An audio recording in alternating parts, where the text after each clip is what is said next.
Hello, welcome to Follow Everton. I'm Ryan. I'm here with Dazzle to talk about Everton versus Brighton and Hove Albion. Basil, how are you doing, mate? I'm good, thank you.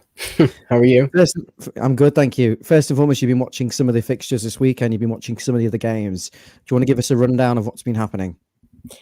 Yeah, I watched a game. I watched City Leeds. Man City couldn't break Leeds down, even when Leeds had 10 men. Yeah. Unfortunately, I watched the Shite play Villa, and I thought we were very fortunate to win that game in the last 10 minutes. Yeah. And didn't see Palace, but they got whitewashed by Chelsea, which usually happens when those two meet. And then today, Newcastle managed to turn it around with St. Maximum, and I watched the second half on West Ham. Looks like West Ham are playing well. They're just not going to drop off by the looks of it, and Leicester just seem to struggle, especially for the first 60 minutes. I was just saying, actually, on Twitter, it would be the most Everton thing going if David Moyes took West Ham to the Champions League in his first season. He's taken an average side to the Champions League. How's he done it? Well, what's happened to Leicester as well? Well, Leicester have a notorious for falling off at the end, aren't they? But I think they'll hang on at the moment. I think they'll find some form, but it doesn't look good for us, does it? Because all those sides winning, West Ham and Liverpool, and we've got Spurs, Man U are underway now. It's currently 0-0. If Spurs win, to me, the Brighton game becomes a must-win for Europe. Otherwise, we're out. We look like we're going to finish 8th at the moment on current form. With those sides above us, we don't look stronger than any of those other sides. Yeah, that is the worry that some would say this has been a decent season in the whole. But obviously, if you look at the home form, it's been disastrous. And 8th place is about right. You have to say that you can't finish in the Champions League just playing away from home. You have to do something at home. If we picked up half the points we have, then we would be in such a strong position. I was just thinking before, if we just take out the ones that we were shambolic in, like your Fulhams and your Newcastle, and just look at the ones where we actually played quite well but dropped points, such as Leicester at home, we should have finished that game off. And then Crystal Palace. So that's 4 points from what we threw away Leeds in those games in the second half. 4 points would put us right in contention for Champions League with the 2 games in hand we have now. So, look, it's a real shame for some of those drop points, but we say it every season, don't we? We always drop points. Always dropping points. Brighton, they're a tricky team, aren't they? I think they're in a bit of a false position. I know they make a lot of individual errors, a lot of mistakes, but I've watched them a few times this season, and I've been quite impressed. I think they've got pace. I think they've got a good midfield. They're quite solid as well. They're not necessarily a bad team. They just need to cut out those mistakes, and they're going to be a very difficult opposition, aren't they, for us? It's a solid team, isn't it? I don't really understand it. Whenever I've seen them play, they play good football. They've changed since the Brighton team a few years ago under Chris Hughton. They've changed a lot. Are they a bit flaky? Well, they just don't seem to put the ball in the back of the net. They seem to be playing like the old Arsenal, trying to walk it in sort of style. And they just don't get the results. They just, yeah. It's good football. I've been quite impressed. It's good to watch, but they just don't put the ball in the back of the net. I mean, last week they played away at Man U, didn't they? And they played quite well from what I saw, and they ended up losing. They seem to do that a lot. Yeah, they lost against Man United, but they came away with a lot of plaudits, and they're sitting in 16th at the moment, 32 points. They're in danger of getting dragged in, so this is something they're going to have to really be on their in form for. They're going to see Everton as there for the taking, but our away form has been excellent, and you'd expect us to get at least a point there. But really, this has got to be a must-win game, and we can't afford to come away empty-handed. Really, a point wouldn't do us anything. Just looking at the table now, we have got 2 games in hand. If we won those 2 games in hand, and that is a big if, we'd have 53 points, so we'd be in 6th place. So Europe, you'd say, is still in Everton's hands. It's kind of ours to throw away. It is, because we've got to play Spurs and West Ham still, and if we win all our games, we'll finish above Spurs at least, won't we? Because mathematically, and probably West Ham if we beat them and win all our games. But we're not going to do that, are we? And the way that the form we've been on, we don't look good, and it really worries me. Despite our away form, I don't feel confident going into this one at all. So running through the team news, Andre Gomez is out with a thigh injury, but Alex Iwobi is back and Alan trained, so he should be available. The game's going to come too soon for Pickford, although he is training, so we believe. Do any of these come straight into the team, or any of these in contention, the returning players, Iwobi, Alan? Just Alan for me. He's got to come back in if he's match fit, if he's ready.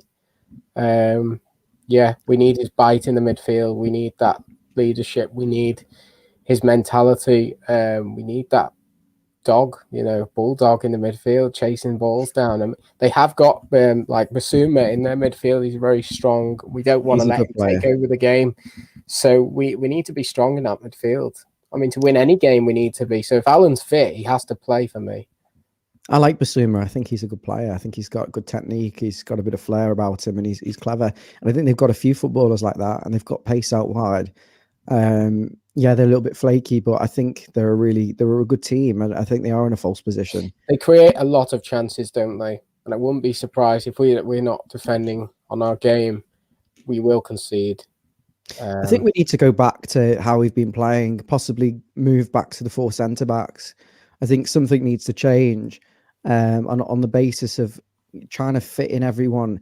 It is really difficult. I'm going to show you my team, actually, while we're on the topic. And I've gone for this formation. Oh, is this my team? Is this your team? That's my team. This is my team. So I'm actually putting Richarlison back on the left because I think it gives us greater balance away from home, and he's just going to have to suck it up. And I've gone for 2 natural fullbacks and just tell him get forward, let James cut inside, Richarlison cut inside, and we can kind of overload the midfield, still have a bit of width, and then we've got that nice solid base. I'm actually giving Gabamin a start in midfield because I think I'm struggling to think of who could play there really. I think it's unrealistic. It's unrealistic to ask him to play there. Delph, I was reading today about Ancelotti saying he wanted Delph to be involved this season. He hasn't been fit at all, has he? He's played barely any matches, and I think the fans want him to go. But it sounds like Ancelotti's going to want to keep him around the squad. He all believes in positive reinforcement, doesn't he? He's not going to say he's shy. He's going to say, I need him available and try and motivate him to come back. Well, I suppose if Delph can do what we thought he was going to do and motivate the rest of the squad and tell the other players how shit they've been playing and try and get something out of them, then I think that's why he wants him in the team. But, I think he's past it now. He'd start for me in this team at the moment, I think, just because of the lack maybe to the end of the season. If he was fit, then yeah, he might do. There's talk of Moise Kean going and getting Rabiot in a swap deal. So there you go. I'd release Delph. He can leave for free. Do you want to show us? Do you want to show me your team? Do you want to show us? Yeah. Do you want to bring it up? You got it. I've just stuck with the same formation as last week because it seems like this is more like what I expect Ancelotti to go with. Olsen in goal, obviously, and then it's really a toss-up at the back. But for me, I think we have to play the sort of Godfrey and Holgate as the wide centre-backs because they know how to play the full-back position to an extent. So put them there, and then it's a toss-up between Mina and Keane. For me, it's Mina on current form. Dean and Coleman providing the width. They've got to get up the pitch. Allen and Davies holding, being the bite, and then you leave it to James, Richarlison and DCL. And this really relies on them actually having a good game, Richarlison and Calvert-Lewin, because we just won't win unless they're playing well and one of them scores. This matches up the Brighton formation. Which I know why you've gone for it, and I think that could well be what we see, but I think Keane will play. And I think you're probably spot on there. But I didn't want to go for the most obvious team because I just think that team won't win. There's just not enough balance. The fullbacks will get penned back and we won't get forward. There'll be no width, no out ball. I'm just feeling a little bit negative about this now. I think we've got a chronic problem, and that's we've got 3 players who need to play central: Rodriguez, Richarlison, and Calvert-Lewin. And then It's okay because we don't have any wingers that are Bernard's out and Iwobi's crap. So we're struggling to find an option out wide. And obviously we desperately need a right back. So I think we need to decide what type of team we're going to be for next season. I think we need greater planning and not just picking certain players that he likes to look off. I think we've got to plan what is the style of football, because I don't think we've got one. If we're gonna keep these three in the team, these three central players, we need a right back who can cover the whole flank and get up and down, who's capable 1v1 both ends, and I think that will allow the system to work. But at the moment, it's ineffective. We just don't have any wide options at the moment. You look at our wide options. Who are they? Bernard is injured, or apparently injured. Iwobi is coming back in, but hasn't. He's just flattered to deceive, hasn't he? And then you got Hammers, who's not really a wide option. You got Richarlison, who wants to play through the middle. So it's almost born out of necessity that we're playing this 5 at the back. And I think Ancelotti's going to go with that till the end of the season. And then he's going to try and switch back to a 4-3-3 if he can get the players in that he wants. I think he wanted to do the 4-3-3. That was his preferred formation. I've actually gone with that, if you can see that. But the problem with this is Richarlison doesn't want to play on the left. And Hammers isn't really a right winger. So if Coleman starts going forward, you're going to leave a huge gap on the right where Gabamin and Keane's going to get outpaced. Gabamin's not match fit, and Keane's going to get outpaced by Mopai or Welbeck. You know what? You know what I think? I think you're spot on. But I would like to see this team and just have those front four, quite a narrow front four then. And I think they'll cause problems. They'll certainly cause Brighton problems. And then just those two defensive midfielders breaking up the play, and you seem unimpressed.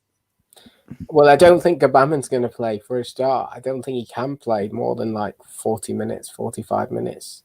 So he'd have to get taken off at half time. So he's not fit. He's fit, isn't he? But he's not sharp. He's never played Premier League football. He played 1.5 games before he got injured.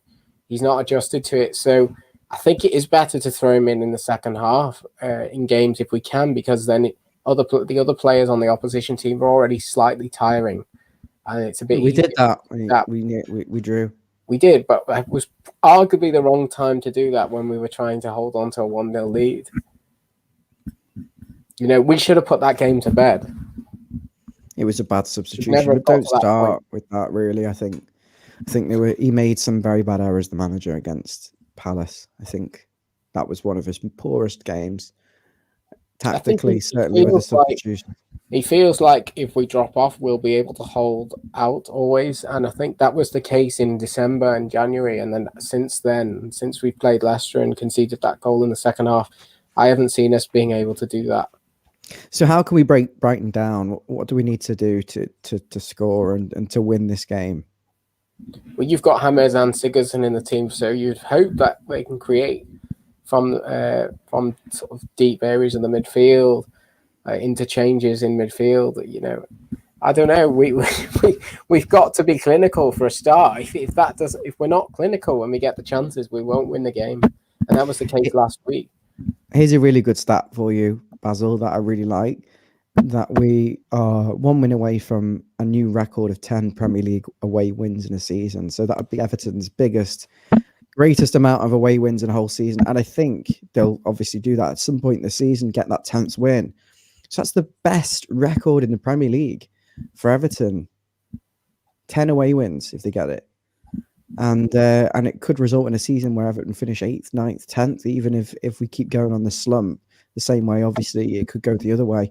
And we last won 10 top flight games in 1986, I think it was, 87. So, yeah, which is when, Everton were flying. So this away form for Everton is sensational. And I would expect us to beat Brighton. I would expect us to have enough. At the same time, the first goal is crucial as well, because we seem to struggle when we concede first. I think we've got to try and get the first goal, set the tempo, set the tone for the game. Interestingly enough, Brighton have scored the opening goal in the last 4 league games and lost 2 of them.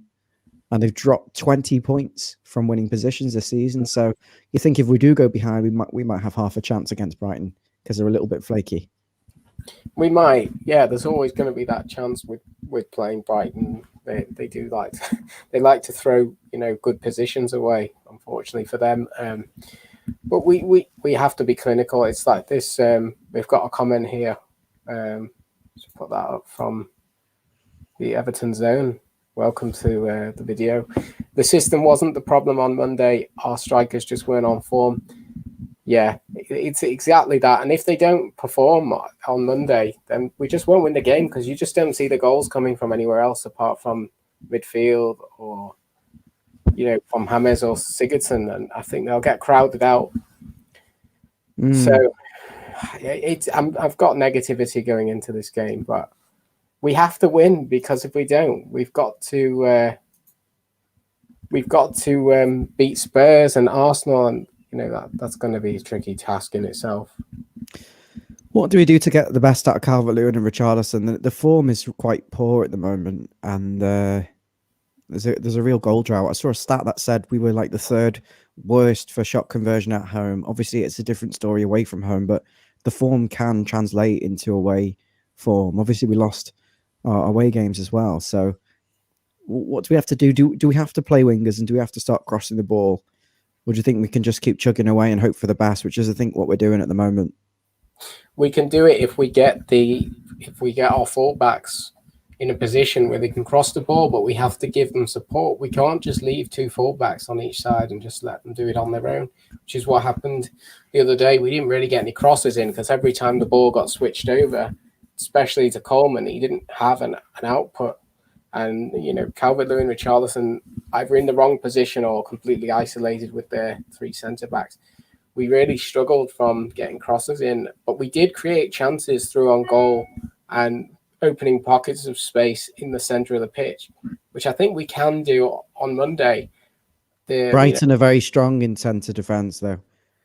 They do. They have the three strong physical centre backs: Veltman, Dunk, and Ben White.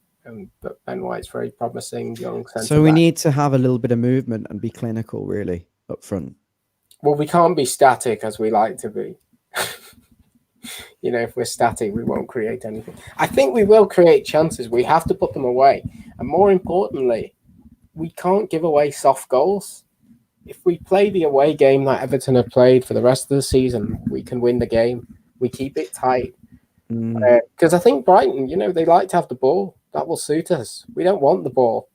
Only Hammers wants the ball. When we get the ball, it's a Hammers, start making runs in behind. We've got one player who wants to play, and it's unfair because I think he'll be off if it's continuing like this because he's a standout player in our team. And we're really struggling, and I think it's because Ancelotti doesn't know his best team, his best formation, and how to get the best out of all of them at the same time. I'm going to get your prediction now. I'm going to go for. I'm going to go 2-1 to Everton. 8:15 kickoff on a Monday night. I mean, there's something about that as well. Live on television in front of everyone who's bored. Actually, we might have half a chance of not embarrassing ourselves tomorrow. Now everything's outdoor hospitality and the shops are opening. Hopefully, everyone's still out. But yeah, as I say, it's a massive game. We can't afford to drop points. I think if we drop points tomorrow, that's going to be it, really.